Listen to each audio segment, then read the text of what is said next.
Fi kliem il-President tal-MUMN Paul Paċ, il-vera vittmi tad-diżastru li għamel il-Gvern bid-deal ta' Vitals u Stewards huma l-pazjenti li qed imutu fil-kurituri u l-infermiera li qed ibatu minn nuqqasijiet tal-Gvern.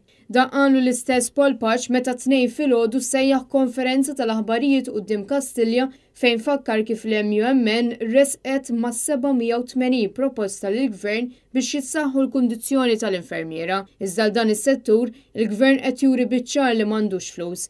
Fil-waqt li għal-Vitals u Stewart tajjar mal-400 miljun euro f'dil li ġie kundannat mill-qorti. Fuq television which wieħed imma mbagħad meta niġu għall-verità fatti meta m'hemmx il-kamera s'issib wiċċ ieħor. U dik hija ħaġa l-aqwa investiment li tista' tagħmel fis-settur tas-saħħa huwa n-nies. Għal xejn tinvesti jekk m'għandekx in-nies. U jekk hemm verament jiswa 130 miljun mela mur ġibhom u għax wasal iż-żmien tinvesti fina. Paul Paċ insista li l-vittma ta' din is-sitwazzjoni huwa l-poplu, nies li qed imutu bla privatezza ta' xejn. Irrassenjaw ruħkom, se tibqgħu tiġu rikoverati fil-kentin u tinħasslu f'mobile toilet, stqar il-President tal-MUMN. Mal-medja Paul Paċ preżenta lista ta' noqqasijiet serji minnaħa tal-Gvern fejn suppost kellu jsir investiment. Ebda parker ġdid fl-isptar, Monte Carmeli li tħalla f'diżastru, outpatients li baqa' kif kien, ebda investiment fis-swali ta' Mater Dei, fil-waqt li ta' Stewart ħadu l-miljuni. Aħna għadna attenti bid-direttivi li noħorġu issa. It-tfal ħallejnihom barra, l-IT ħallejnihom barra, ħallejna barra s-samok, l-opporzjoni tal-kanser ma missejnihomx.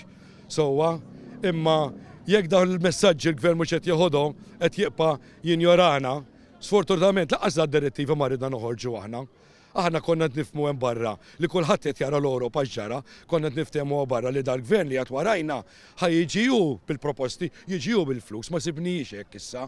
Issa jekk jibqa' b'darroganza kbira li m'hemmx flus għalikom m'għandniex triq oħra, sfortunatament. Imma triq li aħna stess ma nixtuqux naqbdu. U fid-daw ta' dan kollu l-unika ħaġa li l-Gvern qal l-infermiera u l-qwiebel kien li staqsihom huma x'qed jagħmlu għall-marit u li jridu jagħmlu iktar. Il-President tal-MUMN jgħid li l-Gvern qed iqis lill-professjonisti li jaħdmu bla nifs bħala dawk il-persuni li qed jitħanżru.